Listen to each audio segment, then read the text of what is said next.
I have been a champion of education, and that is why even now I feel very bad that the government is adding school fees for day scholars. And as my closing remark, I can assure you, as MP for Kiharu, we are not going to allow the government to add the burdens to the parents of day scholars. They can get the money from any other place, from any other vote, but we are not going to allow the government to annihilate free basic education. If there is an assurance I can give you, it is that one. Whatever it takes, capitation can only go up, it cannot come down. And therefore we cannot shift the burden to the parents. I started by saying that Kenya, in terms of parliament, has 3 committees that deals with the economy directly. So I was dealing with expenditure, another committee with debt, and another committee on finance with taxes and such.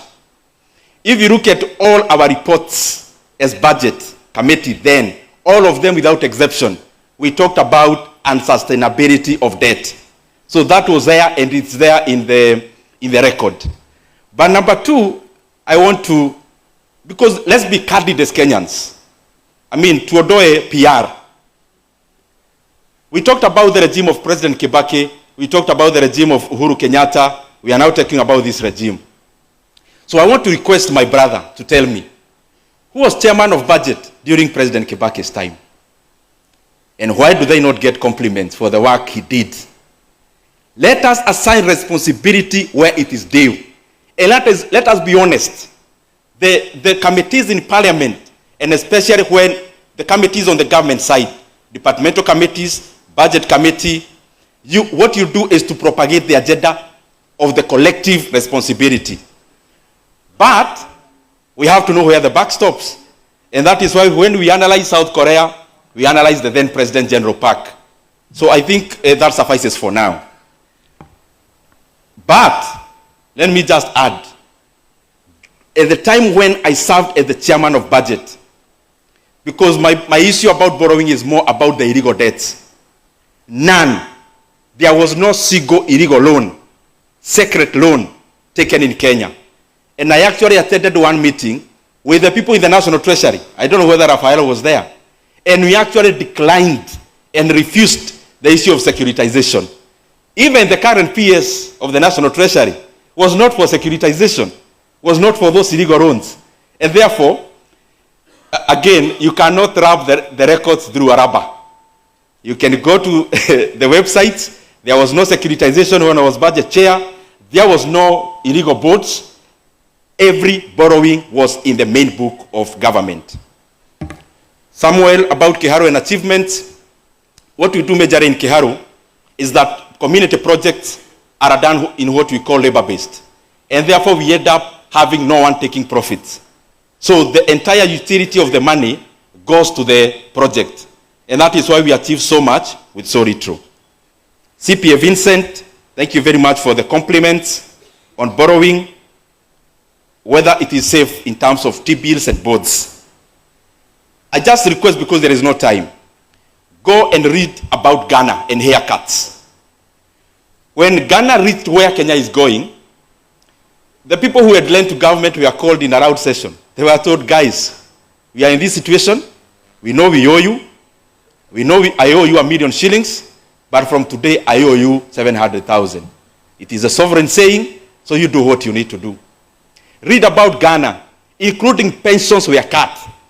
So when we reach a point where the government cannot service, the end result is to call leaders in a round table and basically say, we cannot. So whether to buy T-bills or boats, I think you can make that decision depending on your investment horizon. In terms of labor, there is some, we are not saying their names. In terms of labor, what it means to the deficit in Kenya, the labor unrest we are having in Kenya, the root cause is inflationary pressures. Inflationary pressures, yes, we say the inflation has come down. I wish we had more time to talk about these things. But there is also the issue of purchasing power. So what you have done in Kenya, you are earning the same money you were earning last year in terms of the gross. Is the net, sorry, the last 5 years. You are earning the same money, actually being added. But Is the bottom line the same?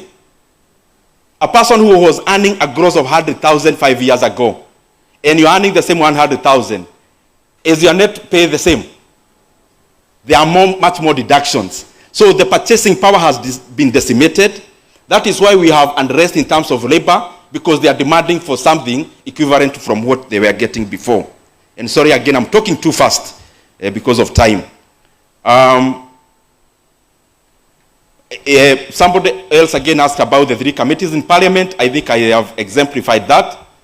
And I thought you guys would give me compliments, because, and which you have done, because if an astronaut tells you about space, they have been in space.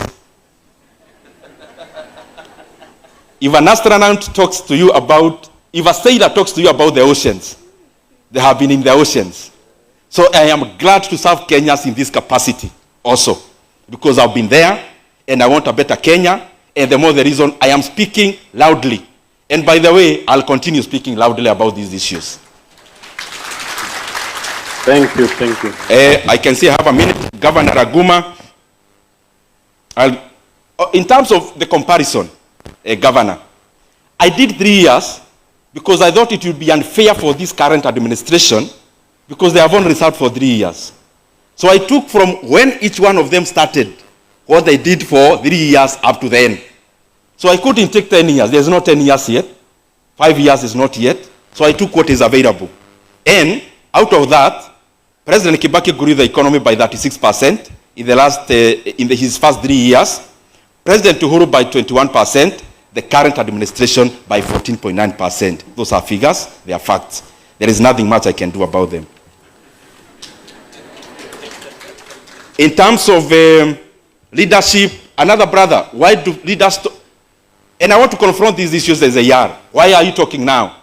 I am talking about it now because even then, when I was talking with the reports, even the reports of the budget committee then indicate we were totally against illegal debts. And none of the illegal debts were taken when I was chairman of budget. 0 securitization, 0 illegal boards, 0 secret loans, because it was wrong, it is still wrong. Honorable Captain, it was the same about President Kibaki. Only one mistake you did.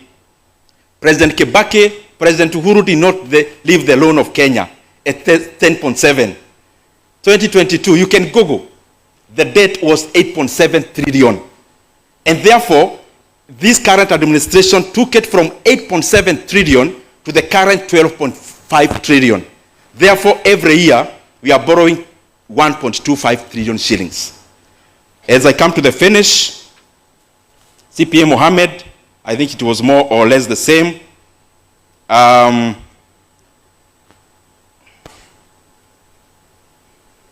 Capitation.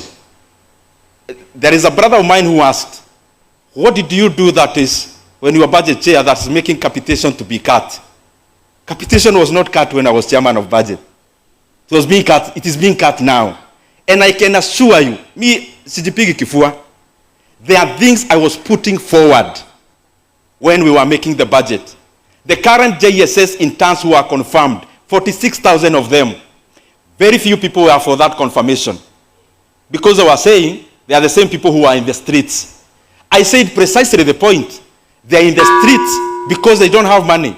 So I have been a champion of education, and that is why even now, I feel very bad that the government is adding school fees for day scholars. And as my closing remark, I can assure you, as MP for Kiharu, we are not going to allow the government to add the burdens to the parents of day scholars. They can get the money from any other place, from any other vote, but we are not going to allow the government to annihilate free basic education. If there is an assurance I can give you, it is that one. Whatever it takes, capitation can only go up, it cannot come down. And therefore we cannot shift the burden to the parents. Thank you very much. May God bless you. Thank you, Honorable Ndindi. And I think he's